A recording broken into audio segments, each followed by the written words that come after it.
j'ai lancé une invitation. Et sur cette invitation, j'ai écrit que je suis en train de terminer un livre sur les délits financiers au Sénégal. Toutes les infractions, délits ou crimes qui touchent à l'argent. Et que ce livre paraîtra, Inch'Allah, le 3 janvier 2026. Et en prélude à la lecture technique de ce livre-là, je voudrais vous parler d'un de ces aspects. Un aspect et un seul aspect de tout ce qui se trouve dans ce livre-là. Cet aspect, c'est la procédure et les procédures judiciaires qui sont posées par les lois.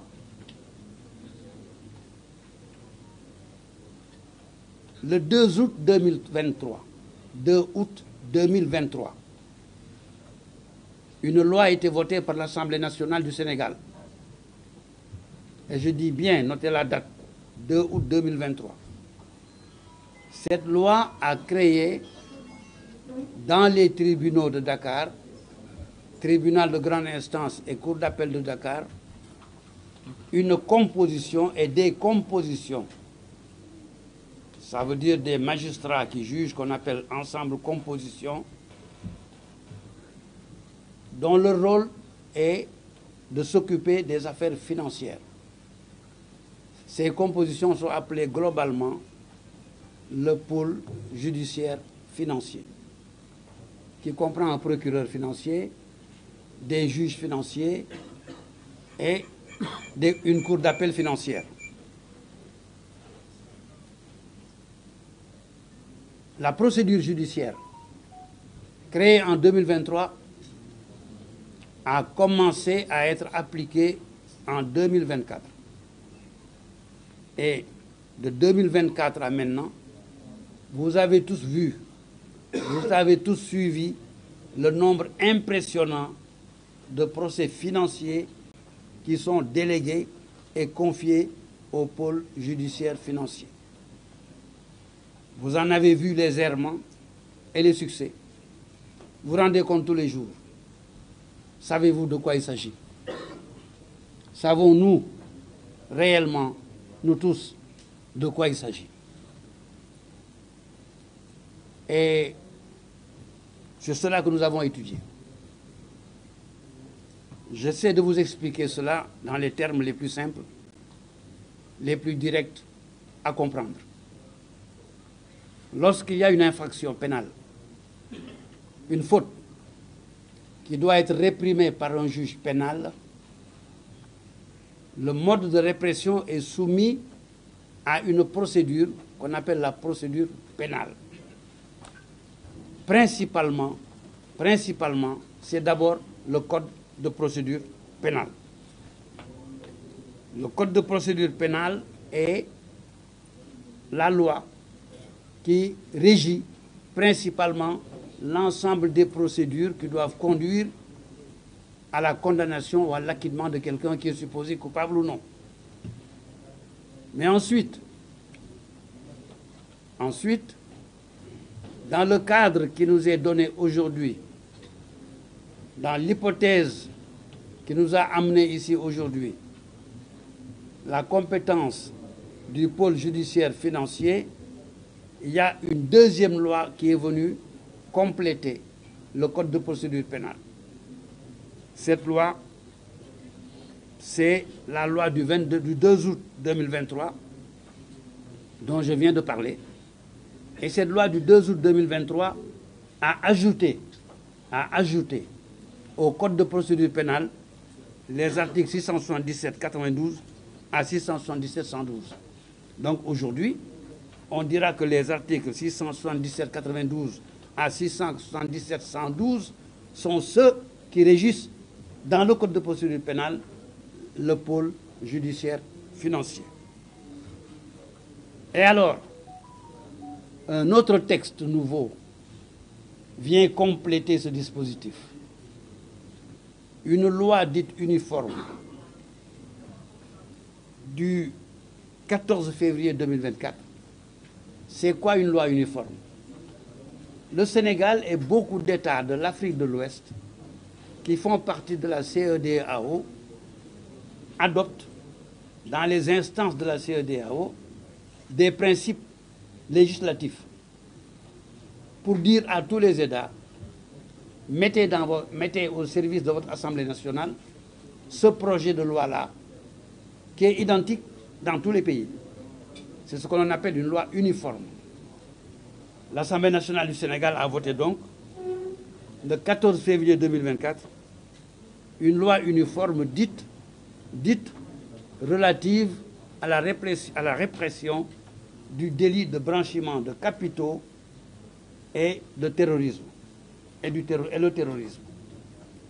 Ce sont ces trois textes-là qui régissent aujourd'hui le Sénégal dans le cadre des poursuites, de toutes les poursuites faites à l'encontre de qui que ce soit dans le cadre des délits financiers depuis 2024. Je voudrais préciser, et c'est ça qui est intéressant pour nous tous, que cette dernière loi dont j'ai parlé, la loi du 14 février 2024, relative au blanchiment de capitaux, c'est ce texte-là qui a créé l'organisme qui s'appelle la CENTIF. Et voilà la loi. Voilà le journal officiel. 206 articles. Qui l'a lu? 206 articles, j'entends. La loi qui a créé, la loi qui réprime le blanchiment de capitaux ainsi que le terrorisme comprend 206 articles. Qui l'a lu? Qui l'a bien lu? C'est une question. Je retiens dans cette loi un seul article qui nous intéresse aujourd'hui. Cet article qui a créé la CENTIF, Cellule nationale de traitement des informations financières. Cette loi dit que la CENTIF est un organisme administratif. L'article 95 de la loi dit que la CENTIF est un organisme administratif. Retenez bien cette qualification, cette définition de la CENTIF, vous verrez pourquoi. Mais avant d'arriver à ce pourquoi, je vous dis que mon intervention aujourd'hui ne portera pas sur des faits délictuels, sur des délits. Ça veut dire que, est-ce que telle personne a fait ça? Ou est-ce qu'il ne l'a pas fait? Ou est-ce qu'il a jeté la pierre? Est-ce qu'il a mangé le poulet? Ça, ce sont des faits. Il l'a mangé, oui, on le punit. Il ne l'a pas mangé, on ne le punit pas. Ce sont des faits. Mon intervention ne porte pas sur des faits. Je n'en parle pas. Par contre, je parle sur les procédures. Comment peut-on et comment doit-on faire pour arriver à poursuivre quelqu'un, le condamner, le mettre en prison ou le sortir de prison? C'est ça la procédure. Mon intervention est procédurale à partir des lois dont je viens de vous parler. Quand nous étions étudiants et jeunes étudiants en droit, on nous disait toujours que la procédure est la mère du droit. Mère, M, accent grave, R-E, yaï. Pas M-E-R, gay. La procédure est la mère du droit. C'est par la procédure qu'on protège des citoyens contre l'arbitraire des pouvoirs et de tous les pouvoirs. Le pouvoir du roi, le pouvoir de l'empereur, le pouvoir de Gengis Khan, le pouvoir d'Adolf Hitler, le pouvoir de celui-là. C'est de dire, cet oiseau-là ne me plaît pas, abattez-le, je le mange. C'est tout. Il est abattu, il est mangé. Cet homme-là ne me plaît pas, emprisonnez-le tant que ça me plaît. Ce sont les êtres, les lettres de cachet du Moyen-Âge et de la période royale de France. Ceux qui connaissent l'histoire de la Révolution française savent bien ce qu'est une lettre de cachet, ce qu'était, avant 1789, ce que furent les lettres de cachet. Et donc, l'humanité a gagné ses libertés et ses droits par des règles de procédure. Vous me poursuivez, c'est à vous de prouver ce que j'ai fait.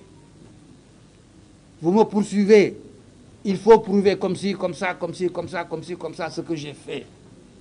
Vous me poursuivez, laissez-moi la possibilité de contester ce que vous dites. Et je le contesterai comme ci, comme ça, comme ci, comme ça. C'est ça les procédures qui défendent les libertés individuelles dans toutes les sociétés civilisées. Et au moins depuis 1789. Nous qui appartenons, juridiquement j'entends, au système juridique français, depuis la déclaration de 1789, nous appartenons à ces principes de droit, dits habeas corpus chez les Anglais, qui protègent les citoyens. Cette procédure au Sénégal commence par les articles 11 et suivants du Code de procédure pénale. Et je vous les cite. C'est important. Vous allez voir à la fin de mon exposé pourquoi je cite tout cela. Les articles 11 et suivants du Code de procédure pénale énumèrent, s'occupent de ce qui est appelé les personnes qui interviennent dans la procédure pénale, le début de toute procédure judiciaire. C'est le livre premier du Code de procédure pénale qui dit que interviennent dans la procédure pénale les officiers et agents de procédure judiciaire, agents de police judiciaire, les officiers de police judiciaire et les agents de police judiciaire. Et ensuite, le ministère public, c'est-à-dire les procureurs. C'est tout. Et enfin, des personnes spéciales, désignées par des lois spéciales, à qui on donne spécialement, parfois, la mission ou le qualificatif pour un cas précis d'officier de police judiciaire. Par exemple, en matière d'eau et forêt, en matière des délits relatifs aux eaux et forêts, les délits relatifs à la chasse, les délits douaniers. Parfois, le code douanier donne à des inspecteurs de douane la qualité d'officier de police judiciaire lorsque ces officiers de douane poursuivent et arrêtent quelqu'un. Seules les personnes énumérées, officiers de police judiciaire, sont capables d'intervenir dans la procédure qui déclenche le droit pénal et les arrestations. Ensuite, dans l'environnement, je dis bien dans l'environnement de la morale pratique, et je dis bien de la morale pratique, c'est là où je reviens à la CENTIF. Et je l'appelle moi-même environnement de la morale pratique, la morale politique, parce qu'elle est pratique et elle est politique, intervient dans notre hypothèse, dans ce qui nous intéresse aujourd'hui, la CENTIF. La CENTIF est un organisme créé par ces États réunis pour lutter contre le blanchiment universel de capitaux. Ça existe, l'équivalent existe en France, l'équivalent vient des États-Unis, et ça existe aujourd'hui sur les territoires des pays de la CEDEAO. Mais on dit à la CENTIF, vous êtes un organisme administratif, vous êtes chargé de faire des enquêtes, recevoir des dénonciations de tout le monde, faire des enquêtes vous-même, en tirer les conséquences, les enseignements que vous voulez, vous, CENTIF, et vous transmettez au procureur de la République, si vous voulez. Vous êtes un organisme administratif. L'article 95 précise que la CENTIF est une autorité administrative placée sous la tutelle du ministère des Finances. Le texte est là. Tout le monde peut le lire. Article 95. CENTIF, organisme administratif placé sous l'autorité du ministre chargé des Finances. Tout organisme judiciaire est placé sous l'autorité du ministre de la Justice et pas du ministre des Finances. La CENTIF n'est pas un organisme judiciaire. Donc, personnellement, à titre personnel, auteur d'un ouvrage, ma doctrine personnelle, ma compréhension personnelle est que, et vous allez voir les conséquences de ce que je dis, la CENTIF n'est pas obligée, dans son enquête, d'appeler qui que ce soit pour faire un débat contradictoire et poser des questions et être répondu. C'est un organisme administratif qui peut en faire à sa tête. Se faisant à sa tête, la CENTIF envoie auprès du procureur de la République un rapport administratif et pas judiciaire. Parce que, chers amis, un rapport judiciaire ne peut être fait contre quelqu'un, qui que ce soit, sans le respect des procédures contradictoires de protection des droits de la défense prévues par le Code de procédure pénale lui-même. Alors, dans la mesure où ces renseignements donnés à la CENTIF peuvent venir de partout et de qui que ce soit, et que la CENTIF peut envoyer ça au procureur de la République, quel est le problème maintenant qui va se poser? Problème sérieux.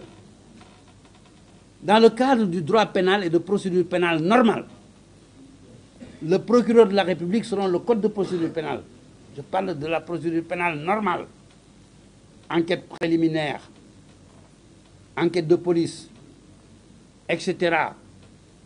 Le procureur reçoit, le procureur peut faire ce qu'il veut de ce qu'il reçoit. Je parle de procédure pénale normale. Cela est dit de façon claire par le Code de procédure pénale lui-même. Mais lorsque le procureur de la République reçoit un rapport de CENTIF, il n'est plus dans le cadre de la procédure pénale telle que je viens de le dire. Il est dans le cadre de la loi qui réprime le blanchiment des capitaux. Et ce rapport ne peut servir de base à des poursuites pénales directes.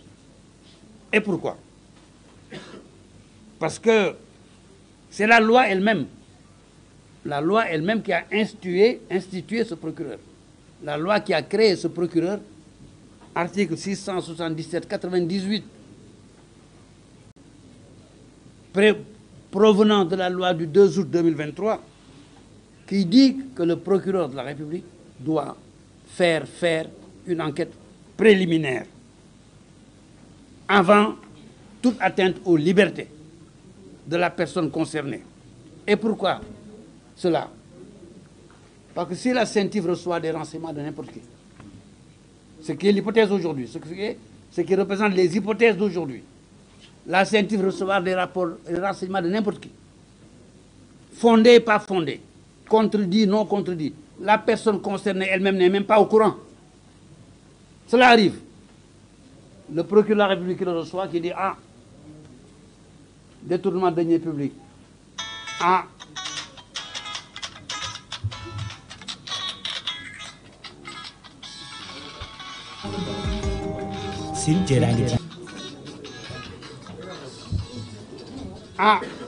détournement de deniers publics.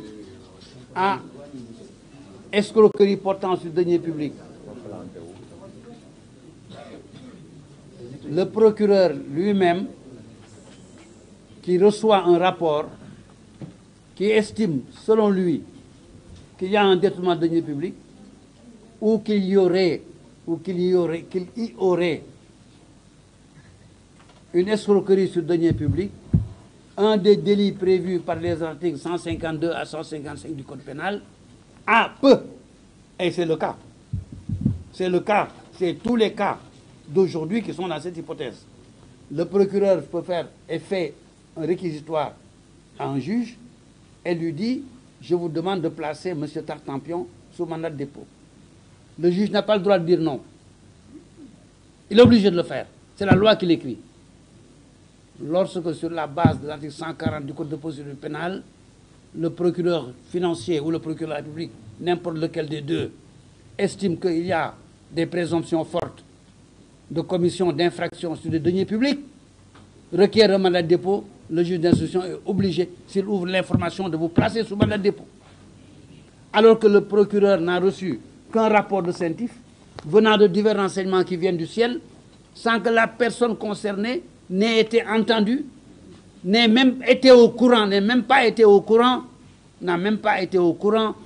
de la chose qui le concerne. Parce que la simple demande du procureur, son simple réquisitoire demandant un mandat de dépôt sur la base de ces textes-là, oblige le juge à le faire, même s'il n'y a rien par la suite.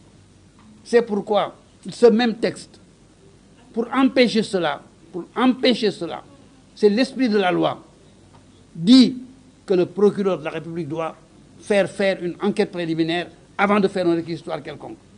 Et l'enquête préliminaire consiste à retourner ce rapport du CENTIF à un officier de police judiciaire, la police judiciaire, qui va interroger les personnes en présence des avocats et respecter les droits de la défense de cette personne qui apportera les preuves, les contre-preuves, les éléments, les sous-éléments, jusqu'à ce qu'un dossier complet permettant de charger ou de décharger soit transmis au procureur de la République. C'est le minimum exigé par la loi elle-même pour protéger les droits et les libertés de toutes les personnes poursuivables ou poursuivies ou suspectées. Dans aucune hypothèse aujourd'hui, je n'ai vu un rapport CENTIF envoyé par le procureur de la République en enquête préliminaire pour que les personnes concernées puissent être défendues devant les policiers en présence de leurs avocats. Et que la présomption d'innocence et que le caractère contradictoire de toutes les enquêtes soit respecté pour défendre les intérêts de tous les citoyens qui sont poursuivis ou en voie de l'être. Alors, lorsque cette hypothèse se présente et que nous voyons dans certains cas, je dis notamment, c'est dans tous les cas,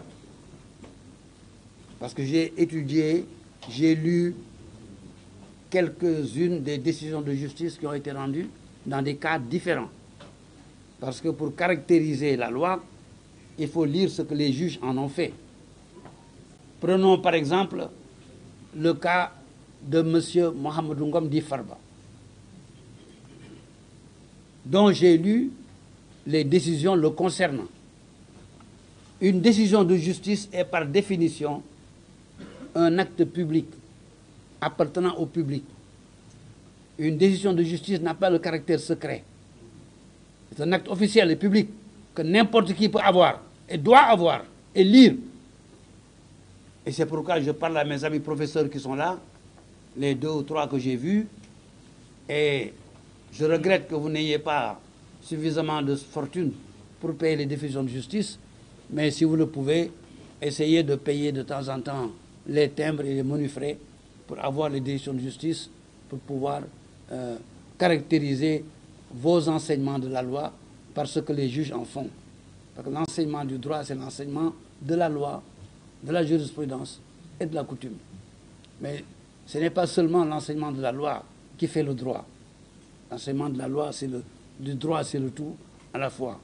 Et de ce que j'ai lu dans le cadre de cette fameuse décision, des décisions concernant Farba Ngom, Mohamedou Ngom Di Farba, j'ai vu que le procureur de la République financier, dans le réquisitoire introductif qu'il a écrit pour demander principalement l'emprisonnement de Farba Ngom, ensuite la saisie de ses biens, enfin je lis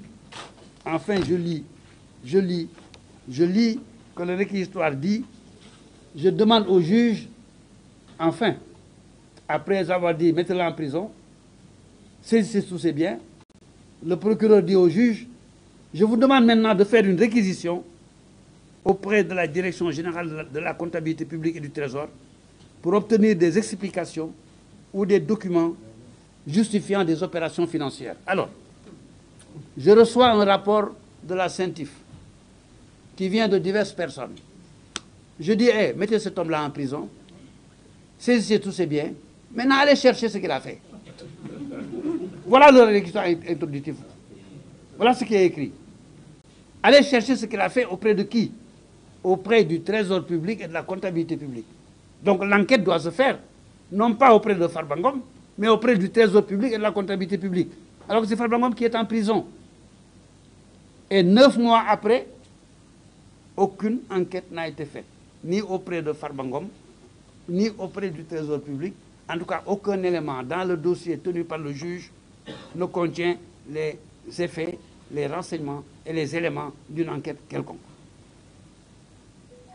En tant que juriste, et messieurs, mesdames les professeurs de droit, mesdames, messieurs les personnalités, députés et autres, qui nous avait fait l'honneur de nous rejoindre ici, de participer à cette étude scientifique.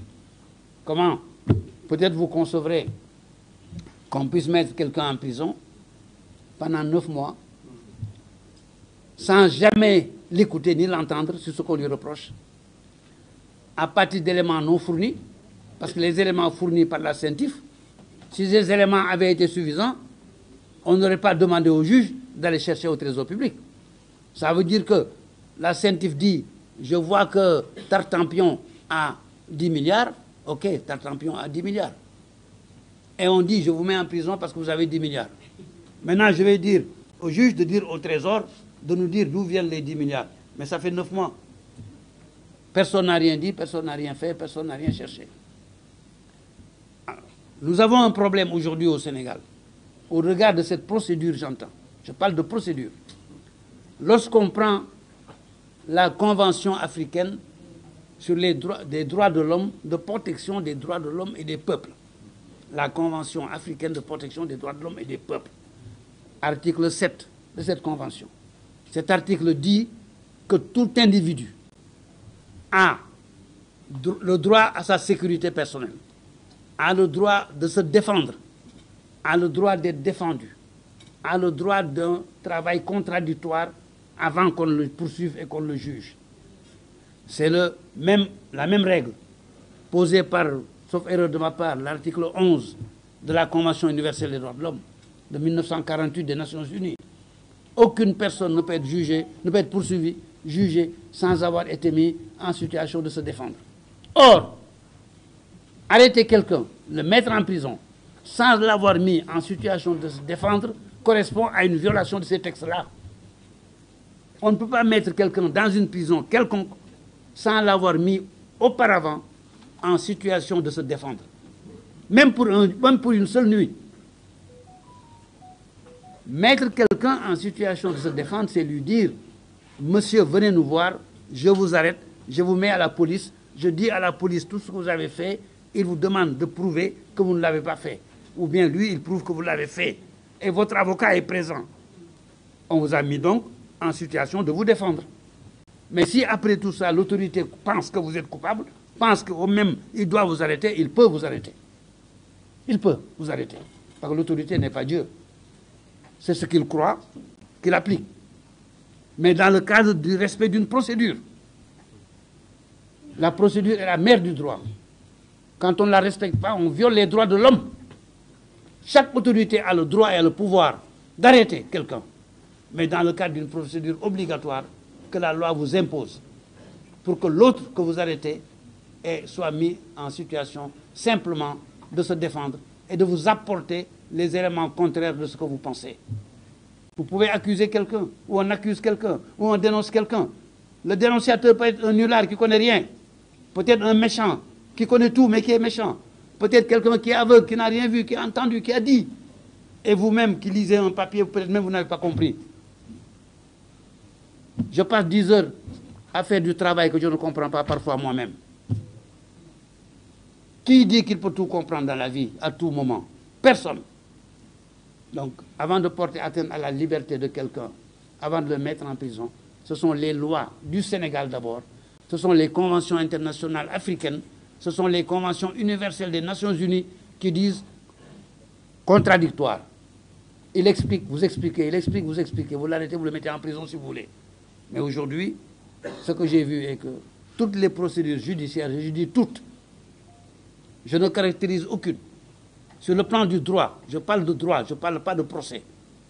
Sur le plan du droit, toutes les procédures judiciaires aujourd'hui, résultant des rapports de la CENTIF, me semblent attentatoires aux libertés individuelles, parce que n'ont pas été suivies ou précédées d'une enquête préliminaire par les officiers de police judiciaire qui permettent à un procureur de la République de faire un réquisitoire pour envoyer quelqu'un en prison.